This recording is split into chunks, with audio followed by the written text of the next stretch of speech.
والصلاة والسلام على خاتم النبيين. أما بعد، فأعوذ بالله من الشيطان الرجيم. بسم الله الرحمن الرحيم. پڑھیے الصلاة والسلام عليك يا رسول الله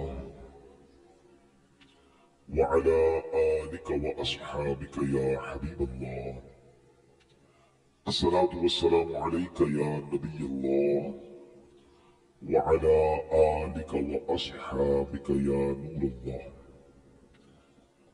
میرے پیارے اسلامی بھائیوں، الحمدللہ عز و جل ایک بار پھر جمعہ کا دن ہے، اللہ کے گھر میں بیٹھے ہیں اور آج ماہ شعبان کا آخری جمعہ ہے. انشاءاللہ اگلا جمعہ اللہ نے ہمیں خیر سے نصیب کیا تو ہم ماہ رمضان میں جمعہ ادا کریں گے. اللہ کریم ہم سب کو خیر سے ماہ رمضان سے ملا دے. اللہم بلغنا رمضان بالصحت وعافیہ. اے اللہ ہمیں خیر سے، صحت سے رمضان سے ملاقات کرا دے. آمین یا رب العالمین. درود پاک پڑھنے کے بے شمار فضائل و برکات ہیں. بڑی پیاری کتاب ہے، حدیثوں پر مشتمل ہے، اربعین اتار. قسط نمبر 2 ہے، صفحہ نمبر 26 ہے، حدیث پاک نمبر بھی 26 ہے. اور وہ حدیث کیا ہے؟ کثرت الذکر والصلاة علیہ تنفی الفقر. بہت سارے لوگ ملتے ہیں، کہتے ہاتھ تنگ ہے، گزارا نہیں ہو رہا، غربت ہے، مہنگائی بڑھ گئی ہے. اب یہ دیکھیں نبی پاک علیہ السلام نے فارمولہ دے دیا ہے. میرے آقا فرماتے اللہ پاک کا کثرت سے ذکر کرنا اور مجھ پر درود شریف پڑھنا غربت دور کرتا ہے. تو اگر کوئی میرا ایسا بھائی مجھے یہاں سن رہا ہے یا مجھے لائیو سنا جا رہا ہے، بعد میں سنے، تو یہ ذہن بنا لے کہ ذکر اللہ اور درود پاک یہ کثرت سے کیا کرے. اب ذکر اللہ کیسے ہو سکتا ہے؟ افضل الذکر، سب سے افضل ذکر کہا گیا لا الہ الا اللہ. تو تسبیح پڑھتے رہا کریں، لا الہ الا اللہ کی تسبیح پڑھیں اور 3-4 بار پورا کلمہ بھی پڑھ لیں، لا الہ الا اللہ محمد رسول اللہ. یہ سب سے افضل ذکر ہے. پھر اس کے بعد آپ سبحان اللہ وبحمدہ سبحان اللہ العظیم یہ پڑھتے رہا کریں. سبحان اللہ، الحمدللہ، اللہ اکبر. یعنی اللہ کا ذکر زبان پہ رہنا، فضول باتوں سے بچ کر جس رب نے زبان دی ہے اس رب کا ذکر کرتے رہیں. بیٹھے بیٹھے نیکیاں مل رہی ہیں، انشاءاللہ پریشانیاں الگ دور ہوں گی، غربت الگ دور ہوگی. پھر درود پاک پڑھتے رہیں. الصلاة والسلام علیک یا رسول اللہ صلی اللہ تعالی علی محمد صلی اللہ علیہ وسلم. درود ابراہیمی پڑھ لیں جو آپ نماز میں، جو درود آپ کو آسانی سے آپ پڑھ سکتے پڑھیں. تو کم از کم روزانہ اپنی روٹین میں کچھ تعداد میں ذکر الہی اور درود پاک کو ضرور شامل کریں. بہتر تو یہ ہے کہ ہر نماز کے بعد جو تسبیح فاطمہ ہے 33 بار سبحان اللہ، 33 بار الحمدللہ، 34 بار اللہ اکبر پڑھ لیا کریں. پھر اسی طرح ایک تسبیح درود پاک کی ہر نماز کے بعد پڑھ لیں تو انشاءاللہ اچھی کوانٹٹی میں ہو جائے گا. اور اب تو وہ مہینہ آ رہا ہے جس میں نیکیوں کا اجر بڑھا دیا جائے گا. تو رمضان میں تو ویسے ہی فضول باتوں سے بچ کر بس یہ موبائل فون کا کم استعمال کرنا ہے. آپ نے موبائل میں جاتے ہیں تو پھر واپس ہی نہیں آتے، اور یہ موبائل بعض اوقات بڑے بڑے گناہ کروا دیتا ہے. تو ہمیں موبائل سے دور رہ کر تسبیح رکھے ہاتھ میں، موقع ملتا رہے پڑھتے رہے، نامہ اعمال میں نیکیاں لکھی جا رہی ہیں. تو اللہ کرے کہ یہ رمضان ہم کثرت سے ذکر الہی کریں، کثرت سے درود پاک پڑھیں. اور جو میرے بھائی غربت کی وجہ سے پریشان ہیں، اللہ اس مبارک وظیفے کے صدقے سب کی غربت بھی دور فرما دے. اچھا، اب ایک اور فضیلت میں ہر جمعے کو ہی تقریباً کوشش کرتا ہوں جب میری حاضری ہوتی ہے بیان کرتا ہوں کہ حدیث پاک کا مضمون ہے کہ جو جمعہ کے دن 200 بار درود پاک پڑھے اس کے 200 برس کے گناہ معاف کر دیے جاتے ہیں. تو جمعے کو تو اسپیشلی، جمعہ actually is the special day for درود پاک. تو اس میں تو کثرت سے درود پاک آپ نے پڑھتے رہنا ہے. ایک بار محبت سے بآواز بلند درود پاک پڑھ لیجئے. صلو علی الحبیب صلی اللہ تعالی علی محمد صلی اللہ علیہ وسلم. اب ہم انشاءاللہ قرآن پاک کی وہ آیت انشاءاللہ پڑھیں گے اور اس کا ترجمہ اور اس کے بارے میں جانیں گے. جو اسلامی بھائیاں پابندی سے بیان میں آتے ہیں جمعے کو، ان کو پتہ ہے کہ ہم ہر جمعے کو کوشش کرتے ہیں کہ قرآن پاک کی کچھ آیتیں اس کی تلاوت بھی کرتے ہیں، اس کا ترجمہ بھی پڑھتے ہیں اور پھر اس کو سمجھتے ہیں، اس کو انڈرسٹینڈ کرتے ہیں. اور میں نے یہ بھی بتایا ہوا ہے بیان میں کہ बेशक पूरा कुरान ही पढ़ना है, मगर कुरान में कुछ खास आयतें हैं जिसमें अल्लाह ने मोमिनों से बात की है, मुझसे और आपसे डायरेक्ट बात की है। कैसे बात की है? या अय्युहल्लज़ीना आमनू कहकर, ठीक है। आज उन्हीं में से एक आयत हम सुनेंगे भी और फिर उसको समझने की कोशिश करेंगे। तवज्जो से सुनना है आपने। पारा नंबर 17 है, सूरह हज है और आयत नंबर 77 नंबर आयत। अल्लाह कुरान में फरमाता है या अय्युहल्लज़ीना आमनू, ऐ ईमान वालो, या अय्युहल्लज़ीना आमनू रुकऊ वस्जुदू वअबुदू रब्बकुम वफ़अलुल खैर लअल्लकुम तुफलिहून। सदक़ल्लाहुल अज़ीम। आसान तर्जुमा कुरान कंजुल इरफान। अल्लाह फरमाता है ऐ ईमान वालो, रुकू और सजदा करो और अपने रब की इबादत करो और अच्छे काम करो इस उम्मीद पर कि तुम फलाह पा जाओ। अब इस आयत में हमें बहुत कुछ सिखाया गया, उसको इंशाल्लाह मैं बताता हूँ। और अब सुभान अल्लाह, जैसे मैंने अर्ज किया कि कुछ ही घंटों में अल्लाह करेगा तो आज रात ही हमें रमजान मिल जाए, वरना इंशाल्लाह इतवार पहला रोजा तो हो ही जाएगा। तो हदीस पाक में रमजान को अल्लाह का महीना फरमाया गया। इंशाअल्लाह जल्दी अजमतों, बरकतों, इज्जतों और शानों वाले महीने रमजान की आमद है। एक हदीस पाक में मेरे आका फरमाते हैं सय्यदुश्शुहूरी शहरु रमजान।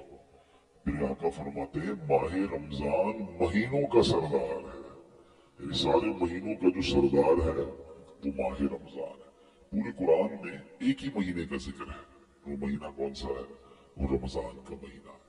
तो मेरे प्यारे इस्लामी भाइयों, नबी पाक अलैहिस्सलाम की ये प्यारी अदा है कि आप रमजान का भरपूर तरीके से इस्तकबाल किया करते थे।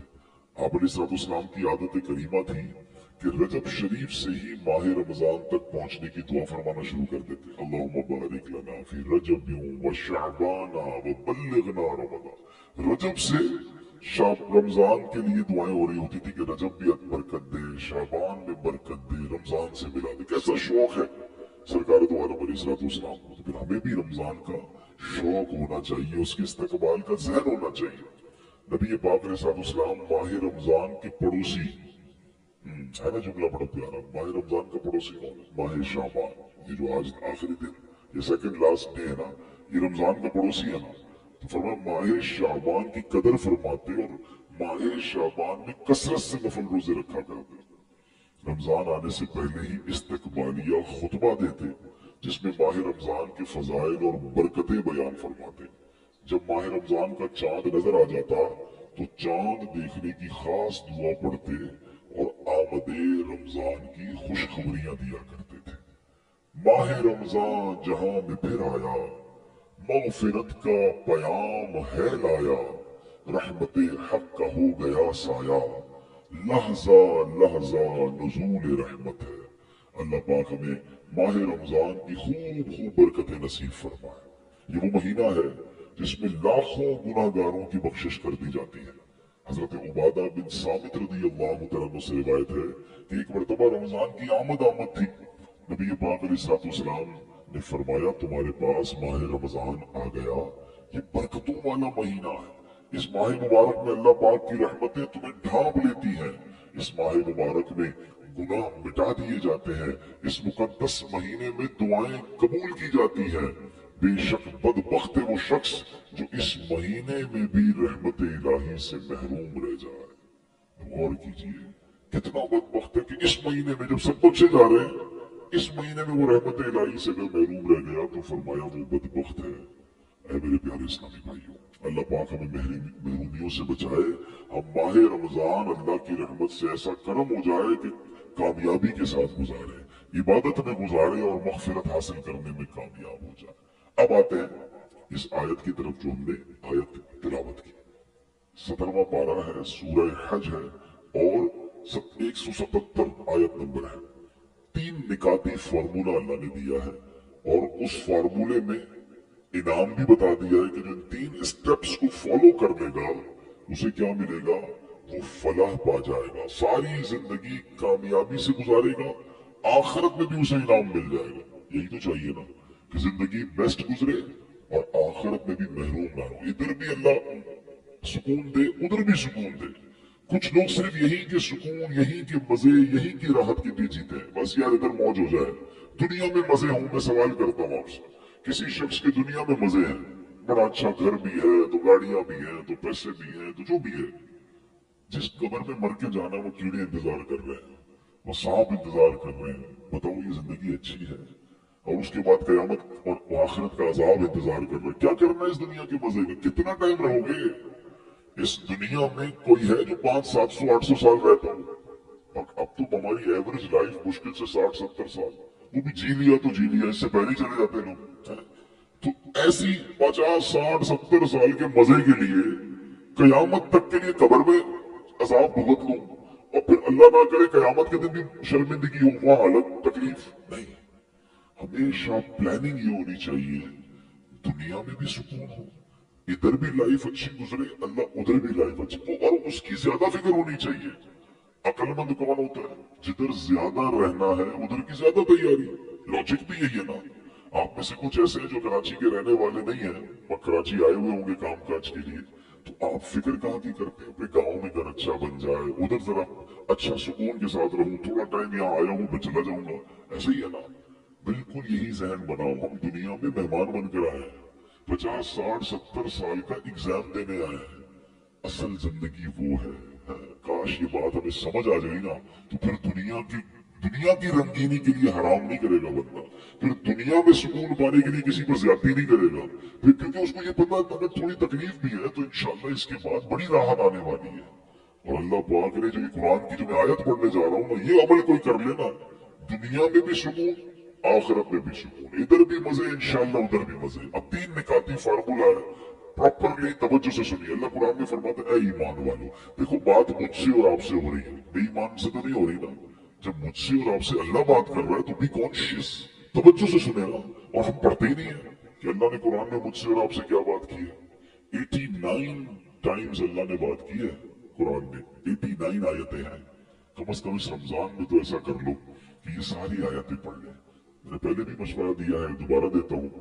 अब हम पूरे कुरान में खुद सर्च करें तो बड़ा मुश्किल है, दावत इस्लामी वालों ने आसान कर दिया।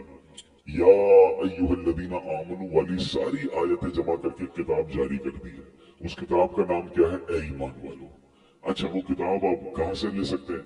मकतबतुल मदीना दावत इस्लामी का इदारा है, उसकी वेबसाइट पे जाएं, वो आपको घर पे ड्रॉप कर देंगे।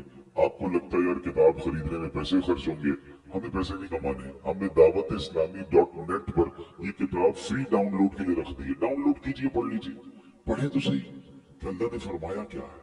अब उनमें से एक आयत है, अल्लाह ने फरमाया, या अय्युहल्लज़ीना आमनू रकऊ वस्जुदू। पहला पहला नुकता, हम 3 पॉइंट्स को कंटिन्यू डिस्कस करेंगे, ठीक है। पहली बात क्या फरमाई? ईमान वालों, रुकू और सजदा करो। इसका मतलब यह है कि रुकू और सजदे करो का क्या मतलब है? नमाज पढ़ो। चूंकि नमाज की जो रुकने आजम है ना, वो सजदा और रुकू है, तो इसलिए कुरान करीम में कभी नमाज को रुकू और सजदा भी कह दिया जाता है। जैसे आपने बड़ी मशहूर आयत सुनी होगी, वरकऊ मअर राकिबीन। कुरान कहता है और रुकू करने वालों के साथ रुकू करो। बंदा सिर्फ रुकू तो नहीं करता ना, पूरी नमाज पढ़ता, ये इशारा है। और यहाँ जमात से नमाज पढ़ने की तरफ इशारा है कि लोग जब नमाज पढ़ रहे हैं, नमाज जमात हो रही है, उनके साथ मिलकर नमाज पढ़ो। तो ये कुरान का एक अंदाज है। तो अब पहला नुस्खा क्या कुरान ने दे दिया? फर्स्ट पॉइंट, कामयाबी का, फलाह का पहला नुस्खा कि नमाज पढ़नी है। वाह, फिर दूसरा क्या है? अच्छा, इसी में आगे अल्लाह ने क्या फरमाया? वाबुदू रब्बकुम, और अपने रब की इबादत करो। पहले में नमाज कह दी, तो अब दूसरे में क्या है? दूसरे नुक्ते में उसका मतलब उलमा ने फरमाया इसके 3 माना बनते हैं, यानी 3 बातें इरशाद फरमाई गई। ऐ ईमान वालों, कामयाबी पाने के लिए खालिसतन अल्लाह पाक की इबादत करो। इबादत करनी है मगर अल्लाह के लिए, रियाकारी, दिखावा, लोगों को पता चले, मेरा नाम हो जाए, नहीं, अल्लाह के लिए खालिसतन। यहां इससे एक मुराद ये है। फिर फरमाया, ऐ ईमान वालों, नमाज के अलावा जितनी किस्म की इबादतें हैं, सिर्फ नमाज तो इबादत नहीं है ना, रोजा है, ज़कात है, अगर हज फर्ज है तो हज करो, तिलावत करो, दुरूद पाक पढ़ो, माँ बाप की खिदमत करो, वगैरह वगैरह। अब ये इबादतें बजा लाओ। यहाँ दूसरा नुकता ये है, इसकी तीसरी बात उलमा ने ये फरमाई कि ऐ ईमान वालों, कामयाबी पाने के लिए इबादत करो, पूरे इखलास के साथ करो, मगर साथ साथ गुनाहों से भी बचते रहो। ये बड़ा मसला है। हम इबादत तो कर लेते हैं, अभी देखे ना रमजान आएगा तो माशाल्लाह तकरीबन लोग जिनको अल्लाह पाक ने हिदायत दी है वो नमाज भी पढ़ते हैं, रोजे भी रखते हैं, तरावी भी पढ़ते हैं, लेकिन गुनाह से बचने वाली जो साइड है ना हम इसको नहीं देख पा रहे होते, और ये बहुत जरूरी है। इसको आप आसान लफ्जों में यूं समझें कि आप कभी डॉक्टर के पास जाए और आप कहें मेरा गला बड़ा खराब है और डॉक्टर आपको गले की दवाई दे, आप थोड़े दिनों बाद जाए कि डॉक्टर साहब तो सारी दवाई पी ली अभी तक गला ठीक नहीं हुआ, तो डॉक्टर साहब कहें कि भाई आपने कोई ठंडे पानी से और खट्टे से परहेज किया था, तो आप कहेंगे मैं तो दवाई भी ठंडे पानी से ही पीता हूँ, तो डॉक्टर क्या कहेंगे आप और 2-4 डब्बे भी खा लें फिर भी आपका गला ठीक नहीं होना। दवाई के साथ साथ परहेज भी तो जरूरी है ना। अब इसको इस तरह समझें कि हम दवाई तो ले रहे हैं नमाजें पढ़ के रोजे रख के, मगर परहेज नहीं कर रहे, गुनाह भी कर रहे हैं, दोनों साथ चला रहे हैं। नहीं, कुरान क्या कहता है, ऐ अल्लाह के बंदो अल्लाह की इबादत करो मगर गुनाह से भी बचो। और अब आइए आगे चलते हैं, एक हदीस पाक से इस बात को और समझ लेंगे तो और बात क्लियर हो जाएगी। प्यारे आका अलैहिस्सलाम ने हज़रत अबू हुरैरा रज़ियल्लाहु अन्हु को नसीहत फरमाई, कुन वरिअन तकुन अअबदन नास, ऐ अबू हुरैरा परहेजगार हो जाओ, गुनाहों से बचते रहा करो, सबसे बड़े इबादत गुजार हो जाओगे। हम क्या समझते हैं बहुत ज्यादा इबादत